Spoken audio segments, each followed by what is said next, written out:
Assalamualaikum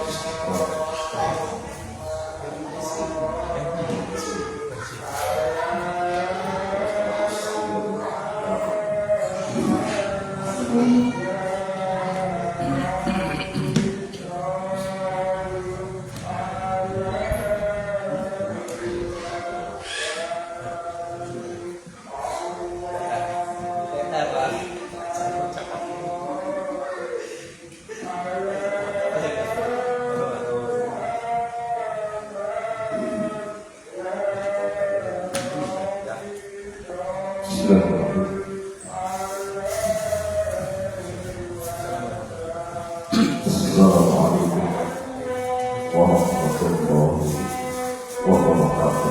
Waalaikumsalam warahmatullahi wabarakatuh. Alhamdulillah wassalatu wassalamu ala Rasulillah wa ala alihi wa sahbihi ajma'in. Kata Pak, semua orang kita alhamdulillah kesempatan berkata Allah Azza wa Jalla memudahkan kita untuk melanjutkan kajian kita pada kitab Riyadhus Shalihin karya Al-Imam An-Nawawi rahimahullah. Dan pada hari ini kita masuk ke yang ke-138 Hidup istighfari tashmi'il a'is ila hamidallah azza wa jalla. Berkanjuran untuk mendoakan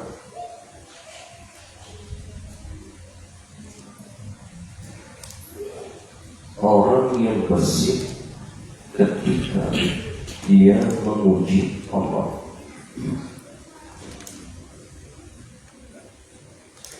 Wa karahati tashmitihi ila lam yahmadillaha azza wa jalla.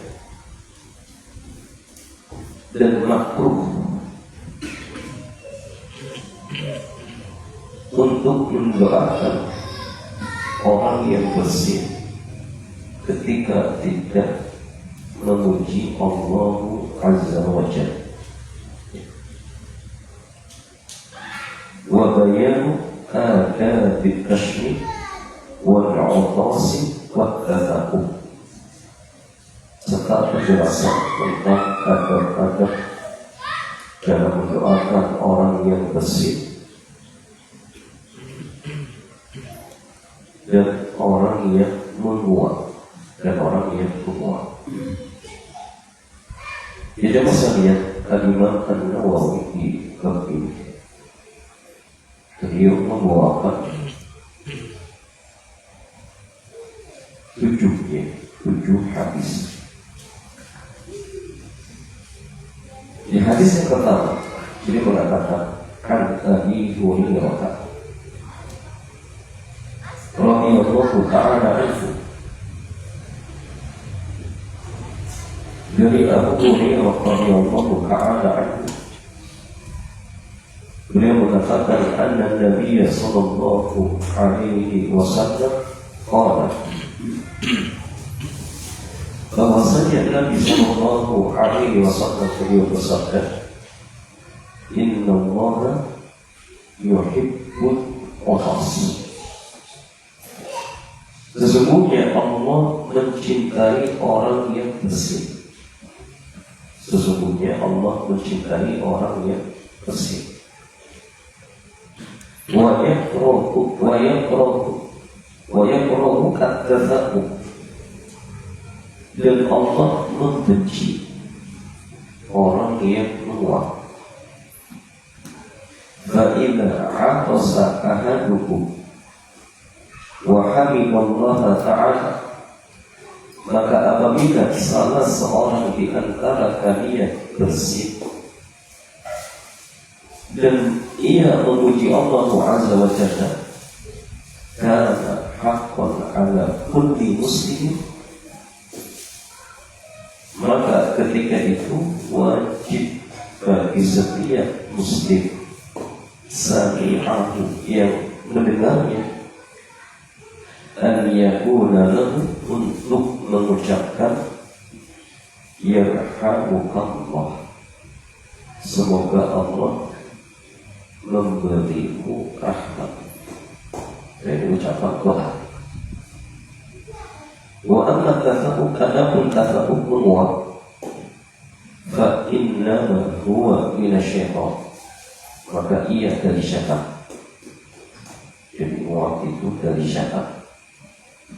Fa idza tafa'aba ahadukum, maka apabila salah seorang di antara kalian menguap, falyaruddahu mastata'a, maka hendaklah ia tahan semampunya.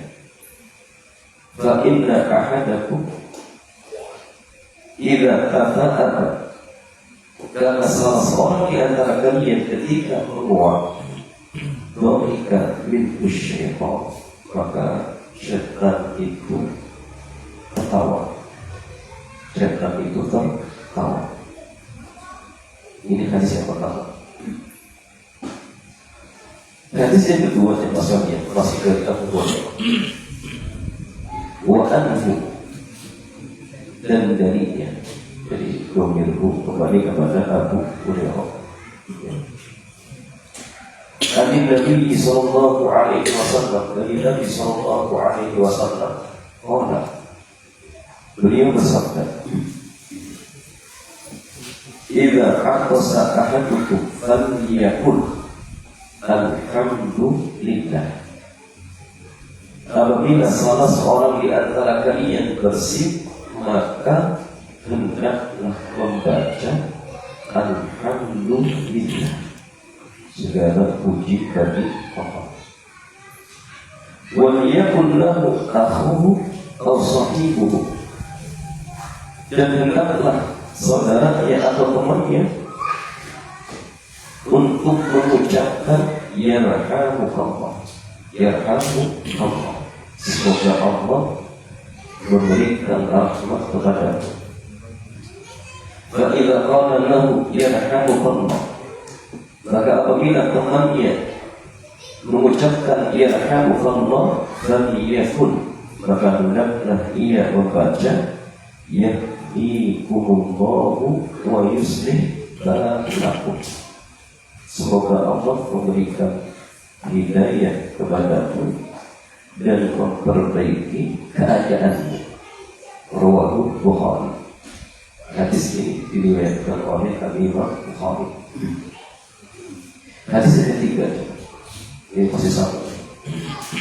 Wa an Abi Musa, dari Abi Musa radhiyallahu ta'ala anhu, qala, dia mengatakan, sami'tu Rasulullah sallallahu alaihi wasallam yaqul, dia mengatakan, aku pernah mendengar Nabi bersabda,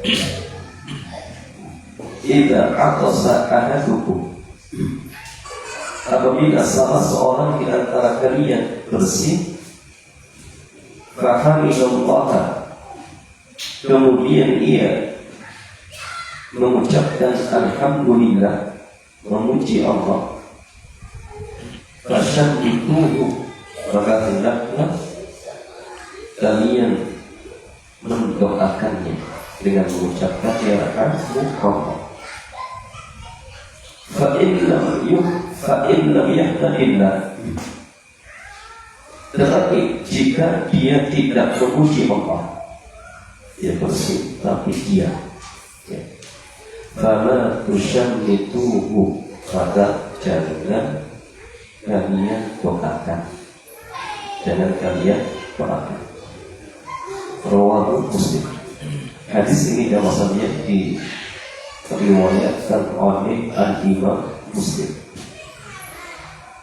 Hadis yang keempat, wa an Anas radhiyallahu ta'ala anhu, dari Anas radhiyallahu ta'ala anhu, Kalau beliau mengatakan aqasa rajulan, ada dua orang bersin inda Nabi sallallahu alaihi wasallam, di sisi Nabi. Jadi ada dua orang bersin di sisi Nabi. Fashammata ahadahu, maka Nabi mendoakan salah satu dari keduanya.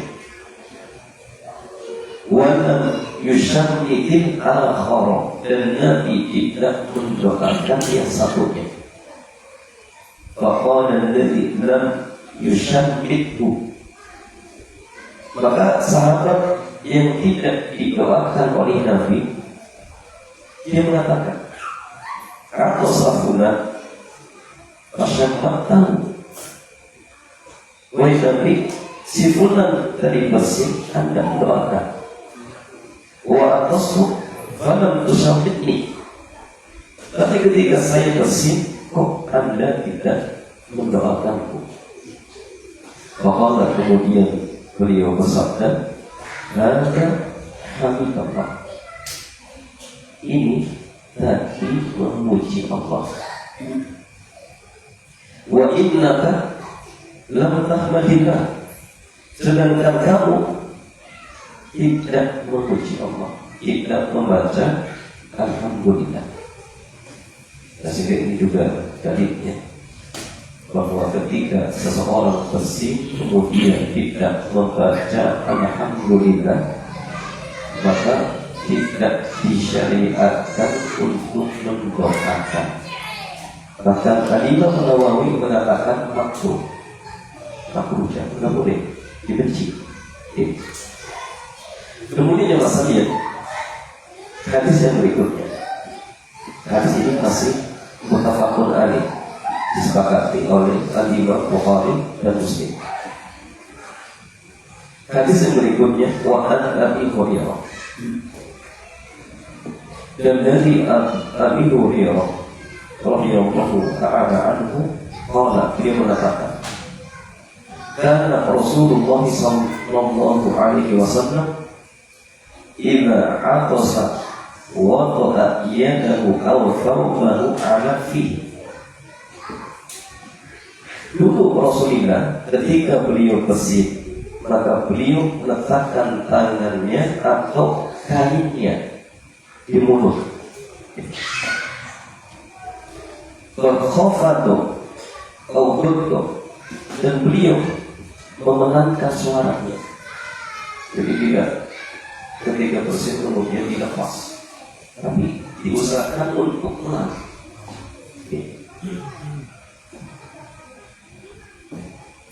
Syakaro, jadi rawinya ragu.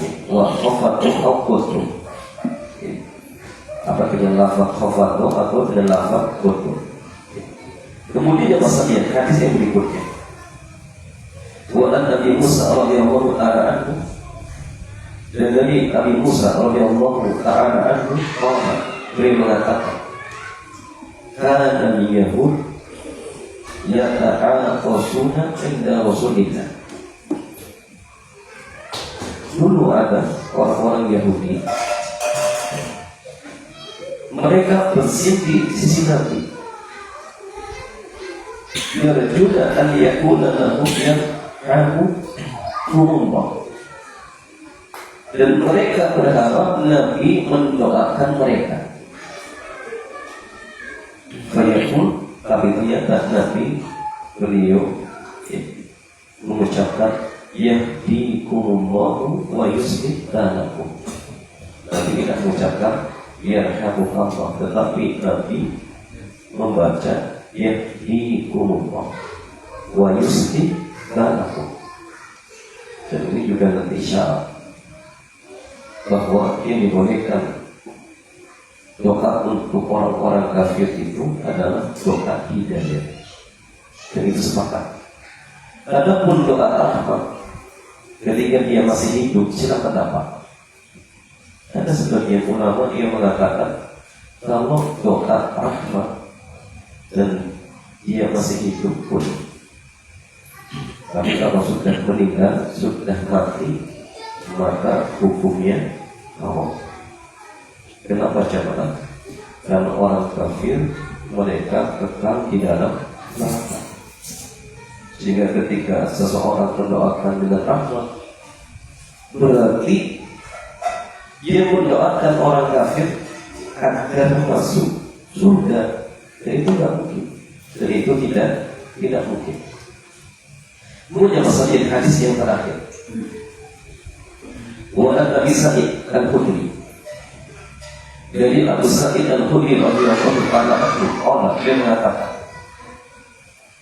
qala Rasulullah sallallahu alaihi wasallam, Rasulullah beliau bersabda, "Idza tafa'aba ahadukum," apabila salah seorang di antara kalian menguap, falyumsik biyadihi ala fihi, hendaklah dia tahan mulutnya dengan tangan. Ya. Dan nanti kita jelaskan bagaimana tata syaratnya. Syarat untuk nutup mulut, tangan kanan atau tangan kiri. Kalau tangan kanan seperti apa, kalau kanan kiri bolehkah seperti ini atau seperti ini. Nanti kita jelaskan. Fa inna syaitan yadkhul, karena setan itu akan masuk. Maksudnya setan dari kalangan jin. Dan ini juga jadi bahwa setan dari kalangan jin atau jin itu bisa masuk ke dalam tubuh manusia. Bahkan di riwayat yang lain dikatakan setan itu akan masuk melalui pembuluh darah. Memang seperti itu jangan. Sehingga kalau antum belajar ilmu ruqyah itu ada yang namanya jin turunan. Itu ada jin turunan. Itu masalahnya ikhwan fillah. Para ulama kita ketika menjelaskan hadis ini, mereka mengatakan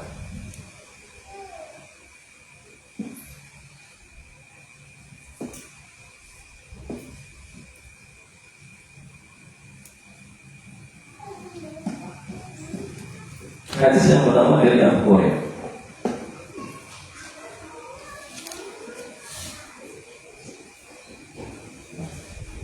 Di hadis ini disebutkan innallaha yuhibbul muqtas wa yakrahut tathaqu. Sesungguhnya Allah mencintai orang yang bersih dan membenci tathaqu, menguap. Fa'idha aqtasa ahadukum wa hamidallaha kana haqqan ala kulli muslim sami'ahu an yakuna lahu yarhamuhu. Sehingga ketika salah seorang di antara kalian bersin kemudian memuji Allah, maka wajib bagi setiap muslim yang mendengarnya untuk mengucapkan yarhamukallah. Maka jemaah sekalian, para ulama kita mengatakan asyara ahlul ilm ila anna mahabbatallahi innahu khas wa karahatahu tidafahu bi innama tansarifu ila al-asbabil lati tudlibuhuma wal atharil mutarattabah alaihi. Jadi kata para ulama kita,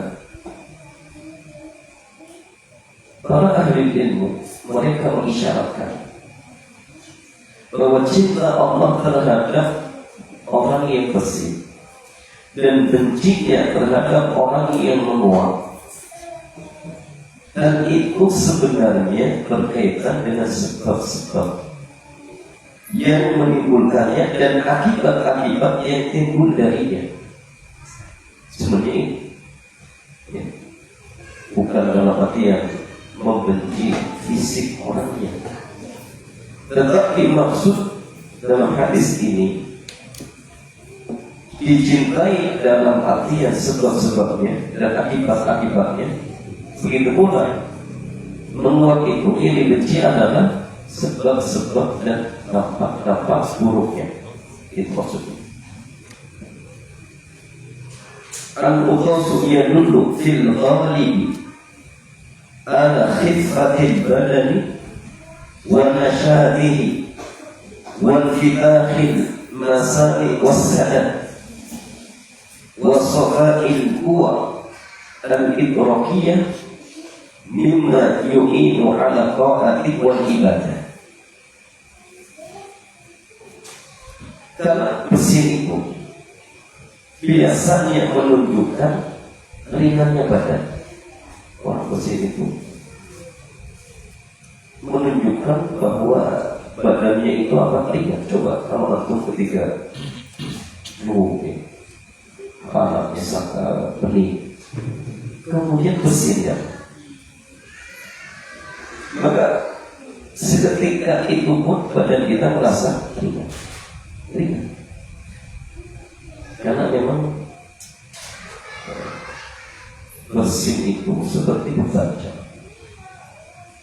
seperti kotoran, sehingga ketika tidak dikeluarkan itu beban bagi tubuh kita. Sama seperti ketika antum buang hajat. Oh, kenapa setelah buang hajat kemudian diperintahkan untuk apa? Mengucapkan kufronaka. Kenapa? Nah. Sebagian ulama ada yang mengatakan kan ini disebabkan karena ketika seseorang masuk WC dia tidak bisa tidur, sehingga untuk menebus dia mengucapkan kufronaka, minta ampun kepada Allah. Ya. Ini sebagian para ulama kita. Syekh bin Baz itu jangan Syekh bin Baz. Beliau itu orang yang hari-harinya selalu pikir. Bahkan kadang beliau lupa ketika di WC itu pikir.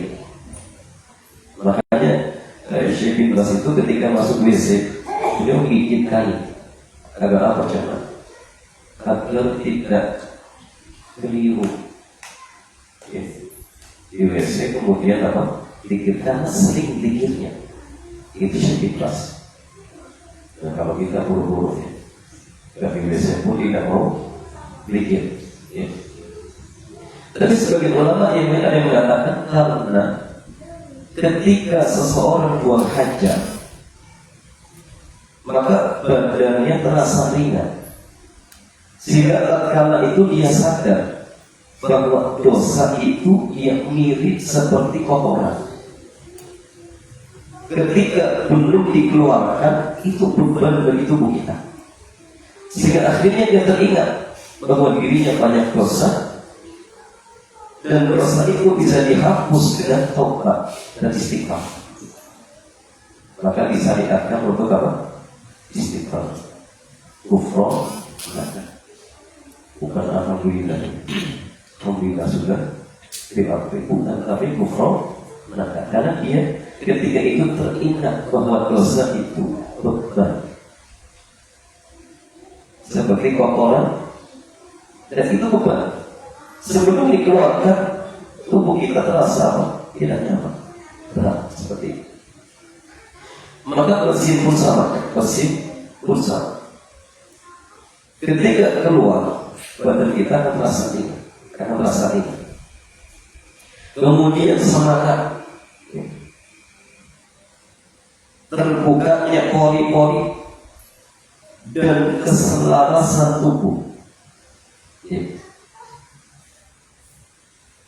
Wasofa'il kuat al-idrokiyah, serta kejernihan daya tangkap. Orang habis bersin itu apa pikirannya? Jernih. Mimma yu'inu ala ta'ati wal ibadah, yang dimana semua ini akan membantu seseorang untuk menjalankan ketaatan dan berbagai macam ibadah. Ya, sehingga ketika itu disyariatkan untuk membaca alhamdulillah, alhamdulillah. Wa huwa khurujul akhirati muhtaqanati fid dima qad yusabbibu adwa'a idza raqiya. Dengan itu adalah keluarnya uap yang terkumpul di otak, di mana hal tersebut bisa menimbulkan penyakit jika dibiarkan dalam tubuh kita. Maka Allah Azza wa Jalla mensyariatkan untuk mengucapkan alhamdulillah ala hadhihi nikmati, atas nikmat yang tersebut. Sehingga jamaah ketika kita habis berbuat bersih, maka diperintahkan untuk membaca alhamdulillah. Apakah jamaah syariat ini berlaku baik dalam kondisi sholat atau di luar sholat? Jawabannya iya. Jadi artinya ini, ketika di dalam sholat kemudian kita bersih, boleh membaca alhamdulillah, boleh. Walaupun sebagian ulama kita ada yang mensyaratkan atau menganjurkan jangan dikeraskan. Kenapa jangan? Khawatir temannya akan menjawab yarhamukallah.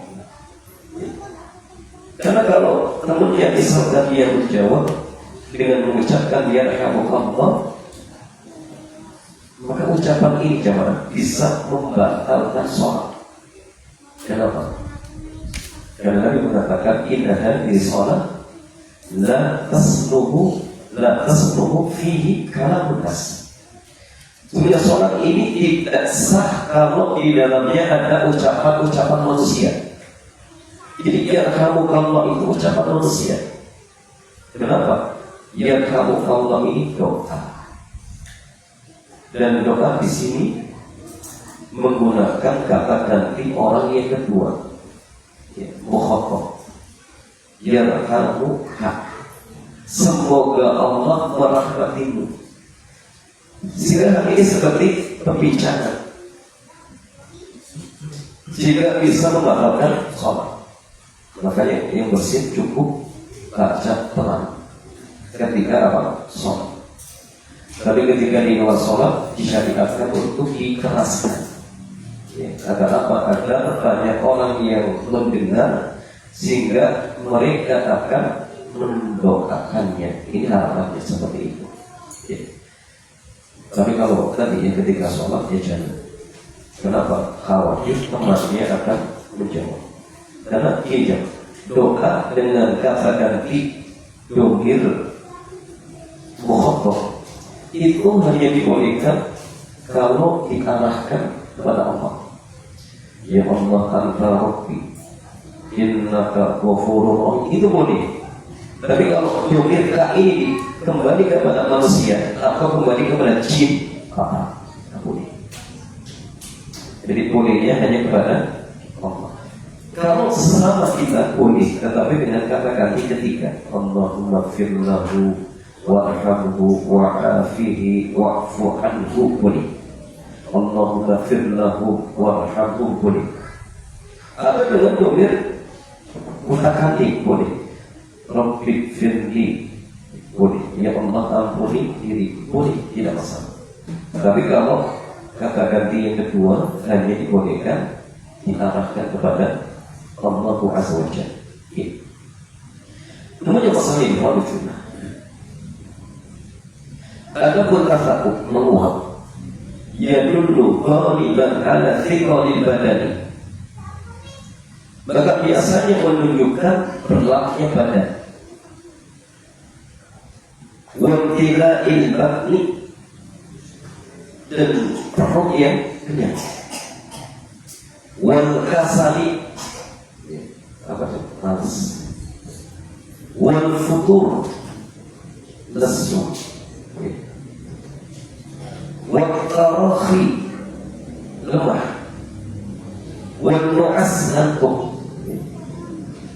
Wa sababuhu al-ikfaru minal ma'akili wal makhlifi fiha. Dan sebabnya adalah karena berlebih-lebihan ketika makan. atau ketika mencampur makanan.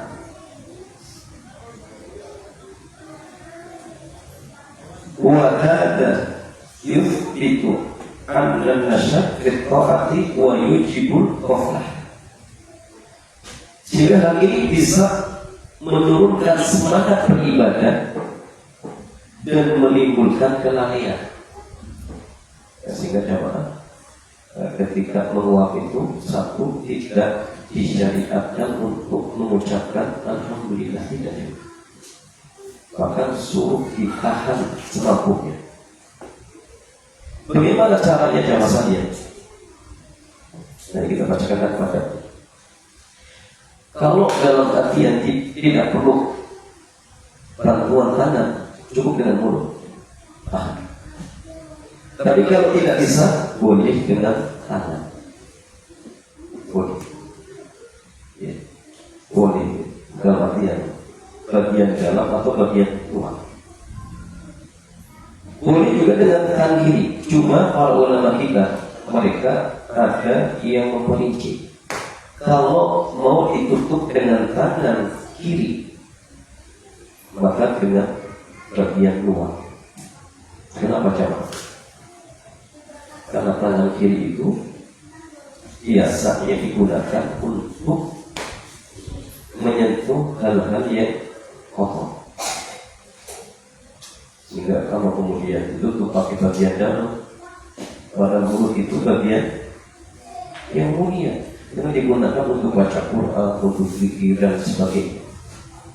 Sehingga sebagian ulama mereka menganjurkan kalau menggunakan tangan kiri maka pakai bagian luar. Walaupun Syekh Muhammad bin Shalih Al-Utsaimin beliau mengatakan bahwa dalam masalah ini tidak ada keterangan yang tegas, apakah dengan tangan kanan atau dengan tangan kiri. Sehingga kata beliau, hukum asalnya boleh-boleh saja. Mau pakai tangan kanan boleh, mau tangan kiri juga boleh.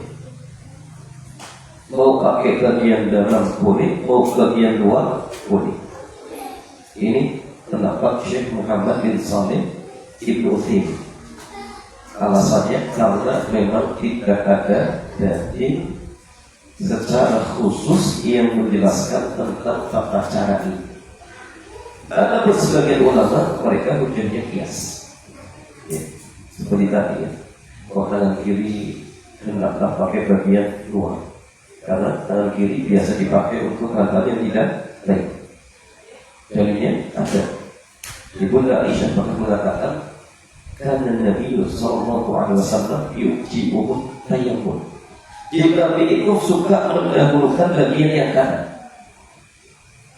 Fittohulihi, ketika bertoharoh, watawarjulihi ketika bersisir, watanakulihi ketika memakai sendal, wafidul isyaki, dan di seluruh perkara-perkara yang berat. Sehingga mereka berhujah kalau perkara-perkara yang mulia maka dahulukan dengan tangan kanan. Tapi kalau perkara yang tidak baik maka pakai tangan kiri. Makanya ketika kita bersiwakan itu pakai tangan kanan, kalau tangan kiri kanan atau kiri. Para ulama kita sama beda pendapat. Ada yang mengatakan tangan kanan, ada yang mengatakan tangan kiri. Tapi ada pendapat yang mengkompromikan. Dan kalau kita sampai pendapat itu saja. Dilihat kalau mulut kita bersih, kemudian kebetulan ingin baca Quran atau ingin sholat, maka di antara hal-hal yang disunatkan ketika ingin sholat, ingin baca Quran adalah bersiwak. Padahal mulutnya masih bersih. Sehingga ketika itu dia bersiwak, berarti ingin menghidupkan sunnah. Sehingga kalau ingin menghidupkan sunnah, ini perkara baik atau perkara buruk? Baik, berarti pakai tangan kanan.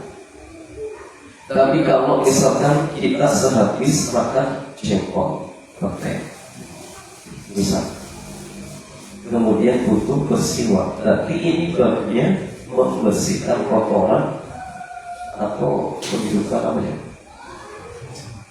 Membersihkan kotoran. Jadi kalau membersihkan kotoran berarti sunahnya pakai ini. Ini pendapat sebagian para ulama kita.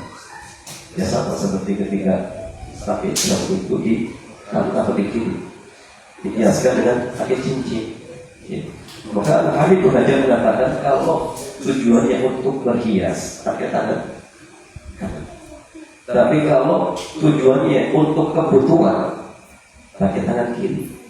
Kenapa? Karena dulu ketika Nabi memakai cincin di jari sebelah kiri itu tujuannya untuk stempel. Sehingga kalau untuk kebutuhan pakai tangan kiri. Seperti misalkan antum pakai jam, tujuannya untuk lihat waktu di kiri. Tapi kalau untuk berhias di hadapan suami, di hadapan istri, kanan. Walaupun jamaah sekalian dua-duanya dibolehkan, dua-duanya diperbolehkan seperti ini. Punya masalah sedikit ya. Terkait tentang adab-adab ketika kita bersidang dan masalah singkat. Maka di antara adab-adab ketika kita bersidang yang pertama mengucapkan alhamdulillah. Yang kedua bagi orang yang mendengar maka mengucapkan ya rahmatullah. Kemudian yang bersin membalas dengan ucapan yahdikumullahu wa yuslihu balahu. Kemudian adab yang berikutnya merendahkan suara ketika bersin, bukan di mos, tapi dipenangkan. Kemudian menutup mulut dengan tangan atau kain, biar apa? Tidak kemana-mana coba. Ada sebagian orang bersin lari kuku sehingga di sampingnya kasihan. Apalagi ketika sholat ya, bersin berkali-kali sampingnya tidak nyaman ya. Tidak khusyuk, sehingga tutupnya. Kemudian tidak menjawab tasbih jika tidak mengucapkan alhamdulillah. Ada orang bersin tapi diam, jangan dijawab, jangan didoakan. Bahkan Imam Nawawi tadi mengatakan makruh. Kemudian jika seorang bersin tidak membalikkan leher, tidak membalikkan, jangan. Jadi kalau ke depan saja, apalagi sampingnya ada orang kemudian pas mau bersin sampai kena mukanya, ini boleh jangan sampai jangan. Kemudian melepaskan bacaan alhamdulillah ketika di luar sholat. Tapi ketika di dalam sholat dipelankan. Tujuannya tadi agar tidak dijawab oleh orang yang di samping. Kemudian masalahnya ada orang yang menguap. Yang pertama menahan semampunya. Yang kedua menutup mulut saat menguap, tutup. Jadi boleh dengan tangan kanan atau dengan tangan kiri, atau boleh dengan kain, atau boleh dengan mulut sendiri. Paham? Kalau bisa. Kemudian tidak mengucapkan suara. Jangan. Bagi tangan aja. Bahkan usahakan kalau bisa jangan sampai ada apa? Angin kalau bisa. Tapi kalau tidak bisa ya sudah tahan semampunya.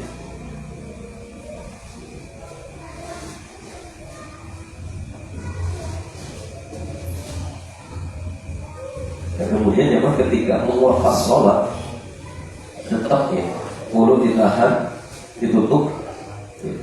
Kemudian tidak membatalkan sholat. Jika seseorang misalkan menguap kemudian ditahan, maka tidak membatalkan sholat. Kalau seandainya misalkan ketika mengkok bunyi dan keluar dua huruf dengan hal, maka tidak jadi. Sebagian ulama yang mengatakan bahwa kami anggap suara, tapi yang tetap tidak membatalkan. Bagaimana? Apa dari Syekh bin Baz dia mengatakan seperti meniup, kemudian bersin. Maka hal seperti ini adalah perkara-perkara yang dimaafkan. Ya, karena kadang hal seperti ini jamaah tidak bisa kita tahan. Sedangkan Allah Azza wa Jalla tidaklah membebani seseorang kecuali dengan apa yang dia mampu. Kalau tidak mampu, dimaafkan. Seperti itu. Begitu pula ada masalahnya sekali lagi. Hadis-hadis ini menjadi pengingat bagi kita sekalian bahwa hendaklah setiap kita dianjurkan untuk saling mendoakan, terkhusus doa agar kita tetap istiqomah di atas manhaj yang lurus seperti itu. Insyaallah taala akan besar. Demikian dapat di beberapa penjelasan singkat terkait tentang bersih dan menguat, mudah-mudahan bisa kita amalkan dan kita lakukan. Subhanallahumma wa bihamdihi, asyhadu an la ilaha illa anta, astaghfiruka wa atubu ilaik. Assalamualaikum warahmatullahi wabarakatuh. Waalaikumsalam.